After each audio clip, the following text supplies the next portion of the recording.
Hello mga katuhog! Welcome back to my page. For today's video, gagawa tayo ng isang shell coin purse. Simple lang pero super cute at elegant. Perfect rin ito for beginners. Ang gagawin natin mga stitches ay single crochets in rows and single crochets in rounds. Pero don't worry kasi magko-close tayo with a slip stitch kaya hindi siya ganun kahirap. Step by step ko kayong gagabayan kaya don't worry kung baguhan ka pa lang sa crochet. Ang gamit ko nga palang hook ay 3mm at ang yarn na ginagamit ko ngayon ay Indophil 4-ply yarn. Ito naman snap buttons ay nabili ko sa ukay-ukay. Bali nakalagay siya dun sa damit na nabili ko tapos tinanggal ko at ilalagay ko ngayon dito sa project na gagawin ko. Pero dun sa mga sumunod na projects ay gumamit na ako ng magnetic buttons. Merong mas mura doon na mas maliit, yung tinatahi na lang. Sa pag-start ng project ay gagawa muna tayo ng magic ring at pagkatapos ay mag-work tayo ng chain 1. So ganyan lang ang pag-work ng magic ring. Dapat ang yarn tail nasa left side kung right side naman yung working yarn. And then chain 1, tapos mag-work tayo ng 6 single crochets into the magic ring. Yun ang starting round natin.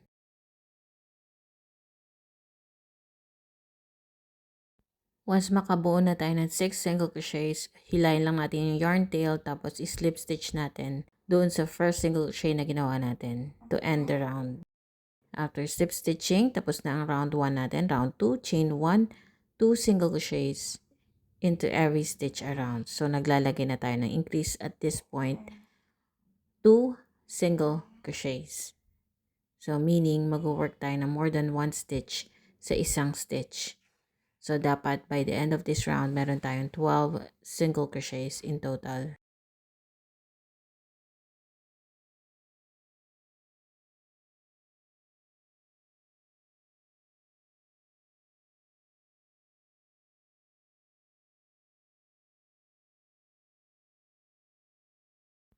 Pagdating natin sa last stitch, ay mag-work tayo ng slip stitch sa ibabaw ng first single crochet na ginawa natin. At matatapos na ang round 2. Tapos na ang round 2, so round 3 na tayo after chaining 1 single crochet in the same stitch. At dun sa ikalawang stitch ay dun tayo mag-work ng increase. So, ibig sabihin, into every second stitch, doon lang tayo mag-work ng increase or 2 single crochets. Uulitin lang natin yan hanggang sa makarating tayo dun sa last stitch.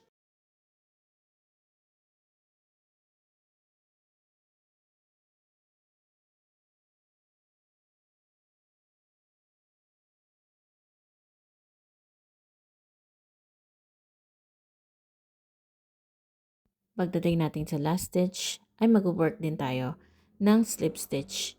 So, to end the round, dapat slip stitch dun sa first single crochet na ginawa natin. And then, sa round 4, chain 1, 1 single crochet dun sa same stitch. And this time naman, into every third stitch, dun tayo mag-work ng increase.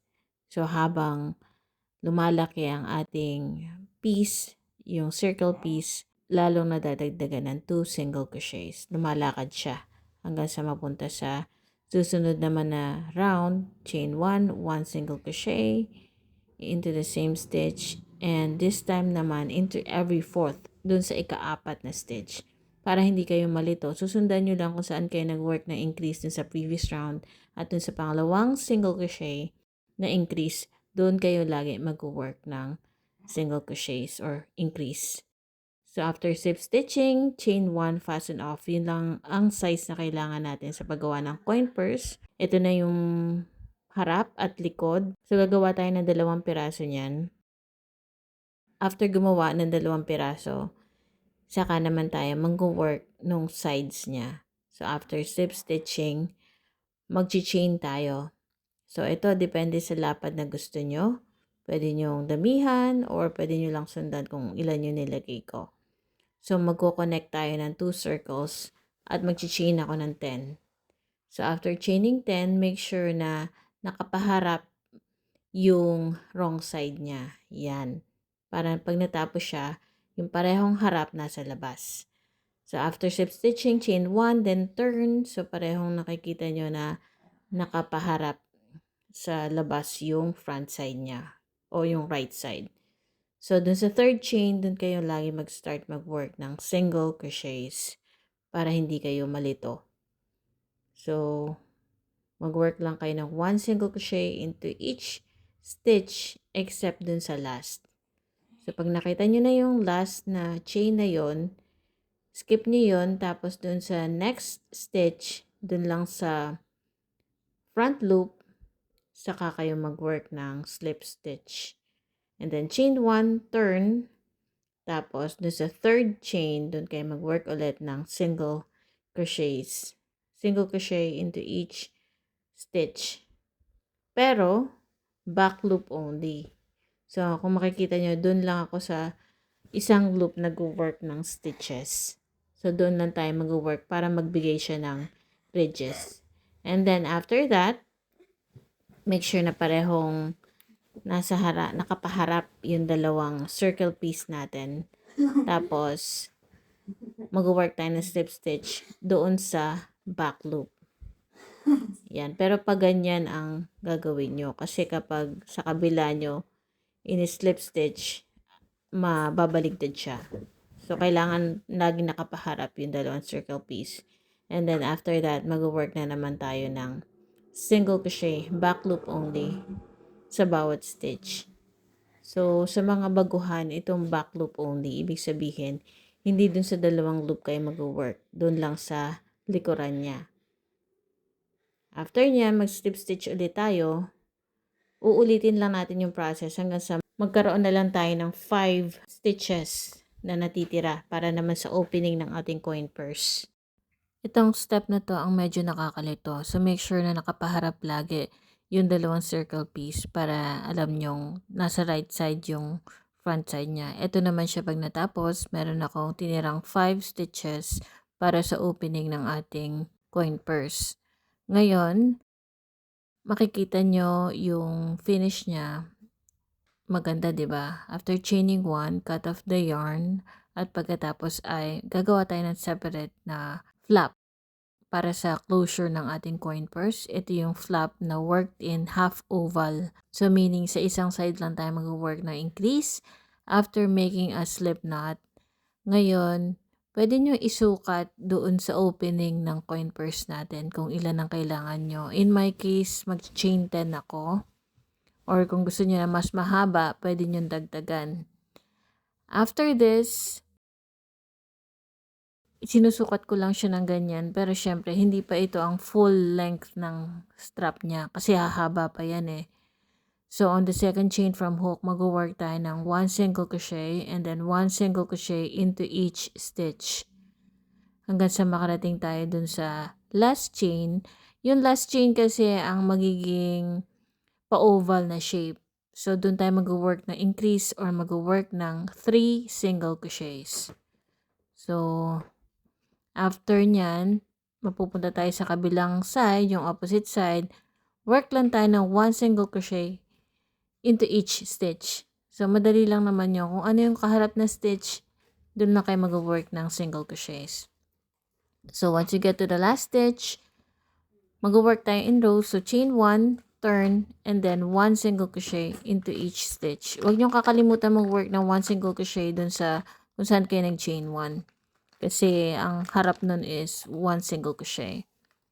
So, after nyan, dun sa increase, mag-work tayo ng increase, of course. Pero, doon lang sa 3 single crochets. So, ibig sabihin, pagdating natin dun sa 3 single crochet group, mag-work tayo ng increase or 2 single crochet into each stitch. So, bali, 3 beses natin gagawin yung increase. So, 1, 2, and dun sa pangatlo. Tapos, tuloy lang natin yung pag-work ng 1 single crochet into each stitch hanggang dun sa dulo ng stitch na to. Hanggang sa dulo ng row.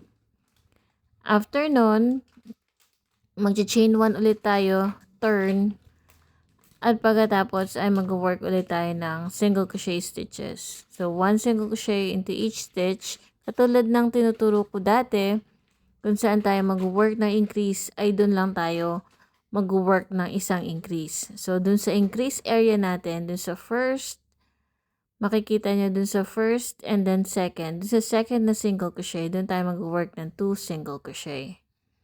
Yan, pampagulo lang minsan yung 1 single crochet and 2 single crochet. Actually, kung saan yung previous increase, dun sa pangalawang single crochet, dun lang kayo maglagay para hindi kayo malito. So, 3 increase yan. Dun sa tigda 2 single crochet, isa lang dun sa pangalawang single crochet, dun kayo mag-work ng 2 single crochet or increase. After nyan, mag-work lang tayo ng 1 single crochet into each stitch hanggang sa dulo nitong row.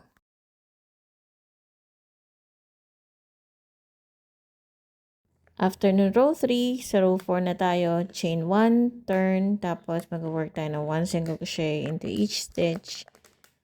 Again, mag-work tayo ng increase kung saan tayo nag-work ng increase dati or sa previous round. Kung saan, dun sa pangalawang single crochet, dun lang tayo mag-work ng increase. Ngayon, kung hindi pa kayo nalalakihan dito sa flap or medyo naliliitan pa kayo, pwede pa ulit kayo magdagdag ng row. Hanggang ilan nyo gusto, pwede naman. So, dahil sa increase na ginagawa natin, ay nagiging curved or pabilog yung isang side ng ating ginagawang piece. So, ito yung flap natin or yung magiging closure ng ating coin purse. Yan, ganyan ang itsura niya after. Ngayon, pwede nyong sukatin, magdagdag, or magbawas, depende sa gusto nyo. Tapos ako, titingnan ko muna kung okay na siya. Pag okay na siya, saka ako mag-stop ng mag-work para naman maikabit na natin yung flap. So, ito na siya after working up to row 4.